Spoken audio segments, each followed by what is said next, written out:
hydration breaks. There were a bunch of them today. After the last one, though, is when the goal was scored. I'm just curious. Was anything pointed out to the team that maybe helped enable them to see that space behind, or however it went? What were some of the discussions in that last break, and was it anything that might have led to the goal? I think that was a coincidence. I think we talked all the time about being disciplined and execute the match plan for 95 minutes, whatever happens, and that's why we win the game today. Sean, go ahead.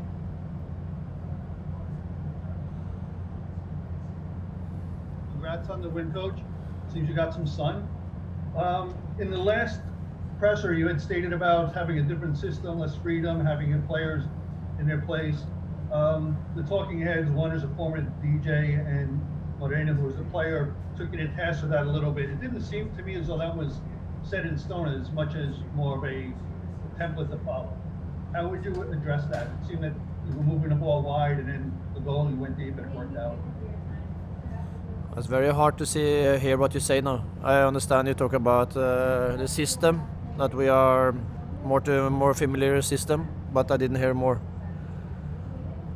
All right, the audio's not going to get better. Thank you. Okay, we can go to another. I think the audio is bad. Pablo, go ahead. Hey, Ronny, I'm curious, given the circumstances surrounding this whole tournament, the early starts, the travel, the heat, humidity, that sort of stuff, the lack of a run up to it, how much can you really take from these three games? Do you evaluate these three games the same way that you would, three regular season games played under normal conditions? How much stock do you put in your team's performance over the past 270 minutes? Yeah, of course I evaluate every game. So, but today I'm very proud of the team. It's we can talk as much as we want about chances and saves or whatever it is, but if you're going to be a good team, you need to be organized and you need to be working as a unit and be very safe defensively. Today the boys worked their asses off. They were fantastic in the pressure. They didn't create anything. It was one cross there that they get a finish and they get a set play. So I'm unbelievable proud of the boys. And this is a tough situation when you don't win games. And to stay together, stick together, be a unit, and the victory was very, very important. And to play 9 o'clock in the morning is really, really tough. It's not about who plays good, it's about who does the mistakes. And that's what we did today. We didn't do any mistakes, so then we didn't give them anything. And we were also taking our 2 chances. We take one of them, and then we win the game in the end. But play 9 o'clock in the morning, it's I don't know how many degrees it's very, very hot.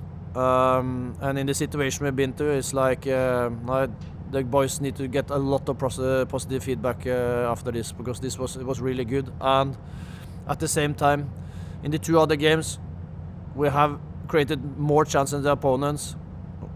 The first game we should have something out of. The second was a little bit, when you start like that, then you get trouble. But even though we have opportunities all the time, and now today we did both. We took our 2 opportunities and we defended as a unit and kept them away from our goal for 95 minutes, and that was a very good performance. Okay, Tom, go ahead. Hey, Ronny, congrats on the win. So yeah, you guys are kind of in this weird spot now where you're not definitely through, but you're not eliminated. So what's the mindset over the next few days as you guys wait to find out if you're through or you're going home? First of all, now we're going to enjoy the victory. That's important. And then we're going to train and develop ourselves. And we want to get another chance. So hopefully we can do it, but it's not in our hands anymore.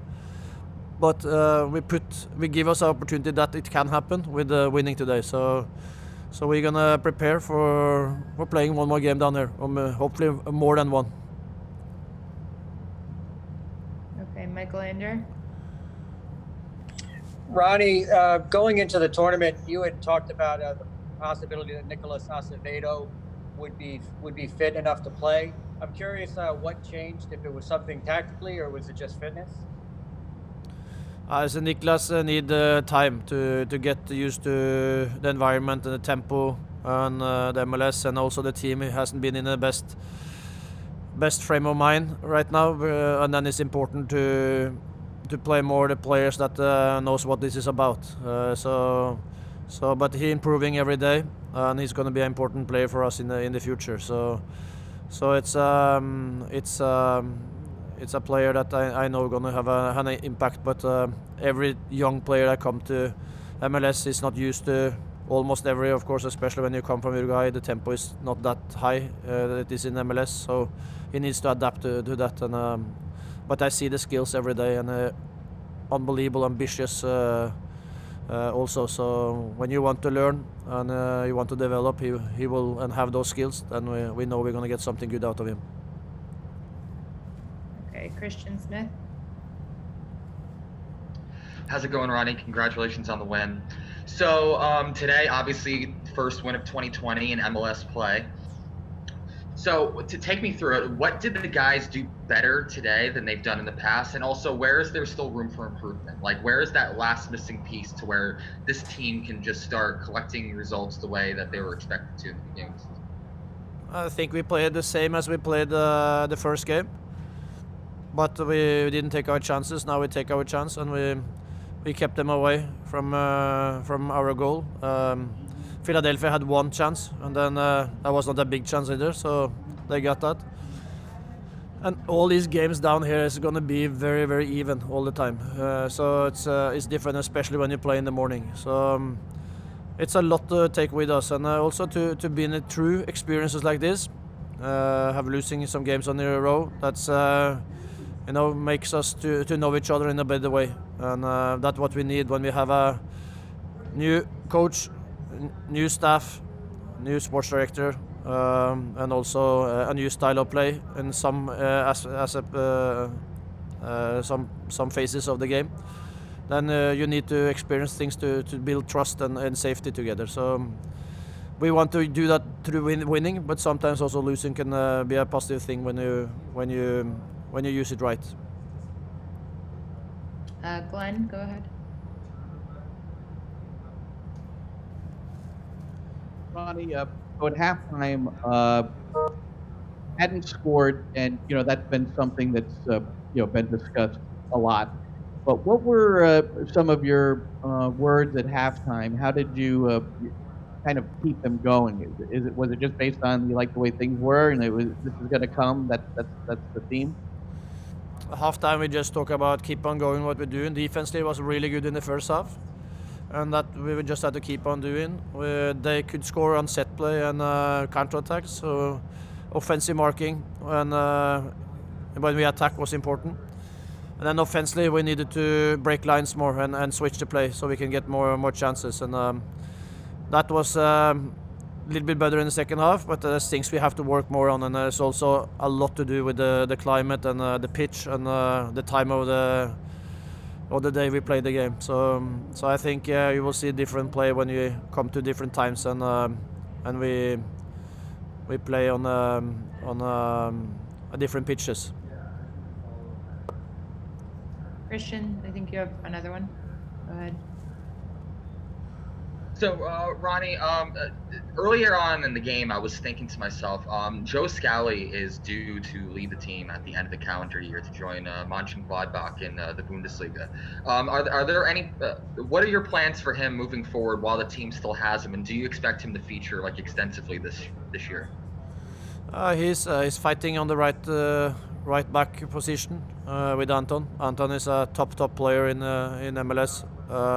So that's a tough competition, but Joe learning all the time. I think he's developed a lot since I've arrived here, and I'm not scared to put him into the game. So he's a big talent, still very young, but it's of course a little bit sad for me that he already is sold to Germany.